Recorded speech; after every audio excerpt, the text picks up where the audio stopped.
मसीह यीशु के बाबरकत व फ़िदा में नाम में आप सबकी सलामती हो। खुदावंद का शुक्र हो, खुदावंद की तारीफ हो, खुदावंद की तमजीद हो। खुदावंद आप सबके साथ हो, खुदावंद आप सबको बरकत दे और कसरत से बरकत दे। आमीन।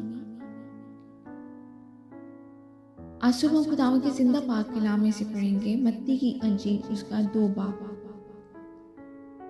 इस पर हेरोदीस ने मजूसियों को चुपके से बुलाकर उनसे तहकीक की कि वो सितारा किस वक्त दिखाई दिया था, और ये कहकर उन्हें बेतलेहम को भेजा कि जाकर उस बच्चे की बाबत ठीक ठीक दरियाफत करो, और जब वो मिले तो मुझे खबर दो, ताकि मैं भी आकर उसे सजदा करूं।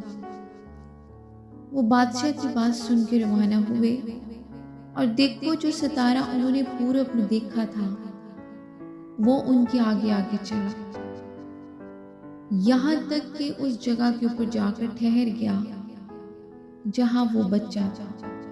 वो सितारे को देखकर निहायत खुश हुए, और उस घर में पहुंचकर बच्चे को उसकी मां मरियम के पास देखा और उसके आगे गिरकर सजदा किया, और अपने डब्बे खोलकर सोना और लुबान और मुर उसको नजर किया, और हेरोदिस के पास फिर न जाने की हदायत ख्वाब में पाकर दूसरी राह से अपने मुल्क को रवाना हुए।